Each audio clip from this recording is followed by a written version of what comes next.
Hello guys, Titanic கப்பலை பத்தி நம்ம எல்லாருமே கேள்விப்பட்டிருப்போம். இந்த கப்பலை கட்ட 26 மாதங்கள் எடுத்தது. ஆனா வெறும் 2.5 மணி நேரத்துல முழுகிருச்சு. ஏப்ரல் 10, 1912 உலகின் மிகப்பெரிய மற்றும் ஆடம்பரமான சொகுசு கப்பலான டைட்டானிக் அதோட பயணத்தை தொடங்குச்சு. அன்றைய நாள் மிகவும் அமைதியான அற்புதமான வானிலையை கொண்ட நாள். அட்லாண்டிக் பெருங்கடலும் மிக அமைதியாக காணப்பட்ட நாள். பல லட்சக்கணக்கான மக்கள் இந்த பிரம்மாண்டமான டைட்டானிக் கப்பல் புறப்படுவதை பார்க்க காத்துக்கிட்டு இருந்தாங்க. 2240 பயணிகளோட கிளம்பின டைட்டானிக்கு அதோட கேப்டனுக்கும் க்ரூ மெம்பர்ஸுக்கும் இந்த கப்பல்ல நடக்கவிருக்கும் தவறுகள் அவங்கள பெரிய அளவுல பாதிக்க போகுதுன்னு அப்ப தெரியல. வரலாற்றில் பேசக்கூடிய அளவுக்கு பெரிய விபத்து காத்துக்கிட்டு இருக்கணும் தெரியல.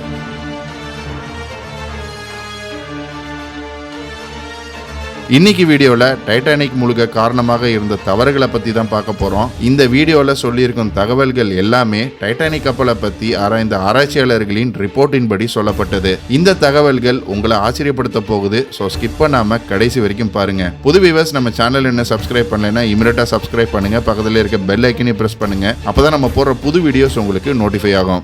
இன்னைக்கு ஒருவேளை இந்த டைட்டானிக் கப்பல் முழுகாம இருந்திருந்தா உலகின் மிக ஆடம்பரமான சொகுசு கப்பலுடைய பயணத்தை பத்தி பெருமையா பேசி இருந்திருப்பாங்க.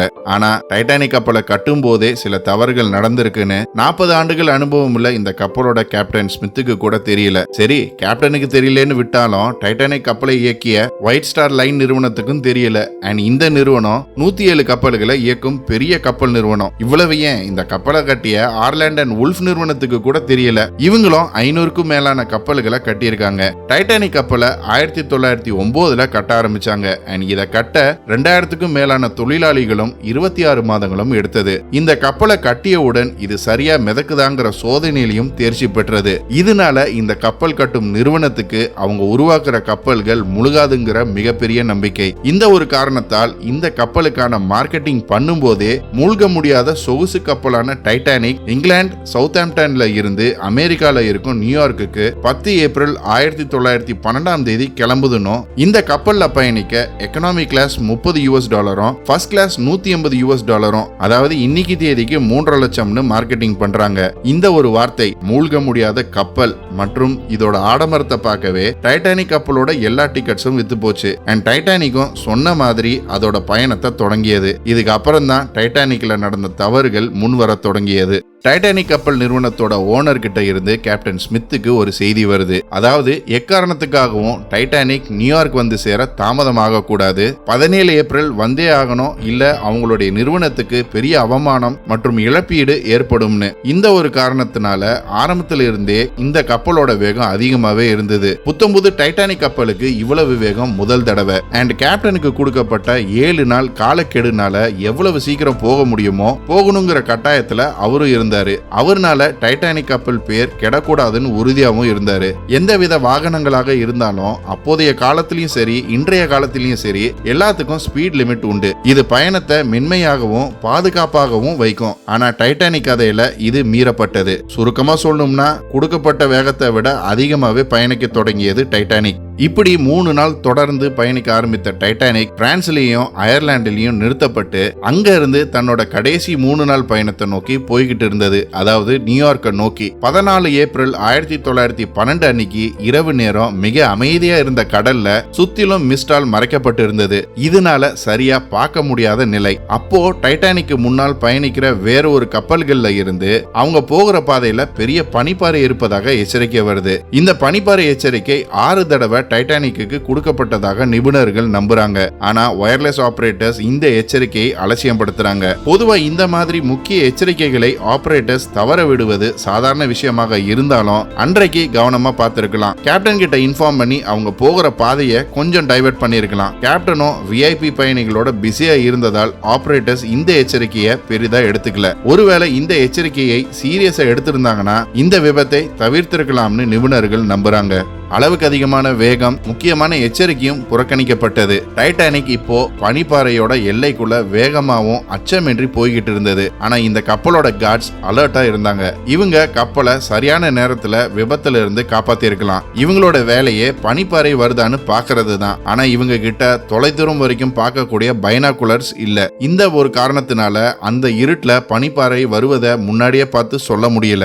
இது இவங்களோட 3வது தவறு. இங்க பனிப்பாறை இருக்குன்னு இவங்க இவங்க பார்த்து கேப்டன் கிட்ட சொல்றதுக்குள்ள பனிப்பாறை கப்பலுக்கு முன்னாடி வந்துருச்சு. இந்த பனிப்பாறை பெரிய ஃபுட்பால் ஸ்டேடியம் சைஸுக்கு இருந்திருக்கு. இனி கப்பலை நிறுத்தவோ திருப்பவோ வாய்ப்பே இல்ல. பொதுவா கடல்ல இருக்கும் பனிப்பாறைகளை சமாளிக்க எல்லா கப்பல்கள்னாலும் முடியும். கேப்டன் ஸ்மித்தும் அப்படிதான் நினைச்சாரு. பெரிய பனிப்பாறையை பத்தி செய்தி வந்த உடனே கேப்டன் ஸ்மித் கப்பலோட இன்ஜினை நிறுத்தி போகிற டைரக்ஷனை மாத்த சொன்னார். இந்த பனிப்பாறையை தவிர்க்கலாம்னு கேப்டன் ஸ்மித்தும் நினைத்தார். ஆனா அதுக்கான நேரமும் தூரமும் மிக குறைவா இருந்தது. இப்போ பனிப்பாறை டைட்டானிக் கப்பல் மேல மோதிருச்சு. கப்பலுக்கு எதுவும் பெருசா ஆகாது, பனிப்பாறை உடைஞ்சு ரெண்டா போகணும்னு எதிர்பார்த்தாங்க. காரணம் டைட்டானிக் கப்பலோட பாடி மிக வலிமையானது. அண்ட் டைட்டானிக் கப்பலுக்குள்ள இருக்கும் 16 இன்டர்னல் பல்கெட்ஸ்ல 4 சேதமானாலும் ஸ்டில் டைட்டானிக்னால பிழைக்க முடியும். ஆனா இந்த விபத்துல 5 பல்கெட் சேதமாகுது. காரணம் டைட்டானிக்கோட பாடியில இருக்கும் ரிவேட்ஸ் வார்ப்பு இரும்பு, அதாவது கேஸ்ட் அயர்னால செய்யப்பட்டிருந்தது. இதுவே ஸ்டீல்னால செய்யப்பட்டிருந்தா இது வலிமையா இருந்திருக்கும். இந்த கேஸ்ட் அயர்ன்ல செய்யப்பட்டிருந்த ரிவேட்ஸ் அட்லாண்டிக் கடலோட குளிருக்கு மென்மையா இருந்ததுனால ரிவேட்ஸ் எல்லாமே பனிப்பாறையினால உடைக்கப்பட்டது. இதனால டைட்டானிக் கப்பலோட அடிப்பகுதி கிழிக்கப்பட்டு கடல் தண்ணீர் உள்ள வர ஆரம்பித்தது. பெரிய ஃபுட்பால் ஸ்டேடியம் அளவுக்கு இருக்கிற பனிப்பாறை மேல மோதிய டைட்டானிக் உள்ள தண்ணி ஏற ஆரம்பித்தது. கப்பல்ல இருக்கும் எல்லா பயணிகளுக்கும் வேலையாட்களுக்கும் தெரிவிக்கப்பட்டு ஒரே குழப்பமான சூழ்நிலையில இருந்தாங்க. இந்த கப்பலோட மேனேஜிங் டைரக்டர் ஜோசப் ப்ரூஸும் இருந்தார். இவருக்கு 3 மாடி வரைக்கும் டைட்டானிக்ல தண்ணி ஏறினாலும் கப்பல் முழுகாதுன்னு நினைத்தார். ஏன்னா டைட்டானிக் கப்பலோட டிசைன் படி இவங்க பல்கெட்ஸை மூடினா அதுல இருந்து அடுத்த கம்பார்ட்மெண்ட்டுக்கு தண்ணீர் போகாது. ஆனா டைட்டானிக்ல 4வது மாடிக்கும் தண்ணீர் ஏற ஆரம்பித்தது. டைட்டானிக் கப்பல் மெதுவா கடல்ல மூழ்க ஆரம்பித்தது. இப்போ கப்பலை பத்தி கவலைப்படாம அதுல இருக்கிற பயணிகளை காப்பாற்ற வேண்டிய நேரம் வந்தது. கேப்டன் ஸ்மித்தும் ரேடியோ மூலம் மற்ற கப்பல்களுக்கு இன்ஃபார்ம் பண்ணாரு. யாராவது உதவிக்கு வரும் வரைக்கும் பயணிகளை லைஃப் போட்ல ஏத்த பிளான் பண்ணாங்க. இப்போ இவங்க செய்த 5வது தவறு வெளியானது. ஆமாங்க, கப்பல்ல மொத்தம் 32 லைஃப் போட்டை வைக்க முடியும். ஆனா இவங்களோட அலட்சியத்தினால வெறும் 20 லைஃப் போட் மட்டும்தான் இருந்தது. 2240 பயணிகளுக்கும் வெறும் 20 லைஃப் போட். இதனால பயங்கர குழப்பம் நிலவியது. அண்ட் மக்கள் ஒருத்தருக்கு ஒருத்தர் முந்திக்கிட்டு சண்டை போட ஆரம்பிச்சாங்க. முதல் லைஃப் போட் 12:45 கடல்ல இறக்கப்பட்டது. இப்பதான் அந்த 6வது தவறு நடந்தது. பயங்கர பதட்டத்துல மக்கள் ஒருத்தரை தாக்க ஆரம்பித்தார்கள். இதனால சில லைஃப் போட்டுகள் தவறி கடல்ல விழுந்தது. மீதி உள்ள லைஃப் போட்ல எல்லாம் ஃபர்ஸ்ட் கிளாஸ் பேசஞ்சர்ஸையும் பணக்காரங்களையும் ஏத்துனாங்க. கப்பல்ல வேலை செய்யும் க்ரூ மெம்பர்ஸ்க்கு சரியான ட்ரைனிங் கொடுக்காததனால் லைஃப் போட்ல எவ்வளவு மனிதர்களை மேக்சிமம் ஏத்த முடியுங்கிறது தெரியல.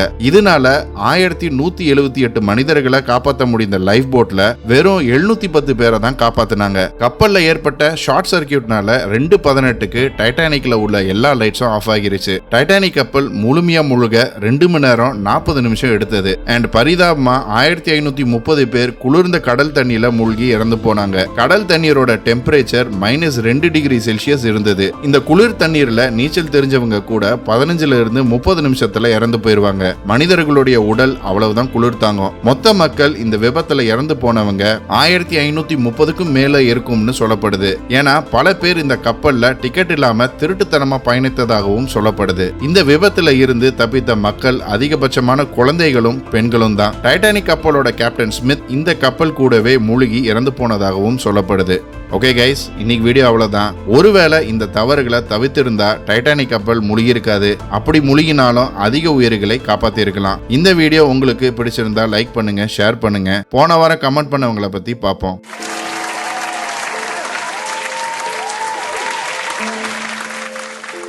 இன்னும் ஒரு இன்ட்ரெஸ்டிங்கான வீடியோவில் சந்திப்போம். மறக்காம நம்ம சேனலை சப்ஸ்கிரைப் பண்ணி உங்க ஆதரவு கொடுங்க. Until then, stay safe. Signing off. நன்றி.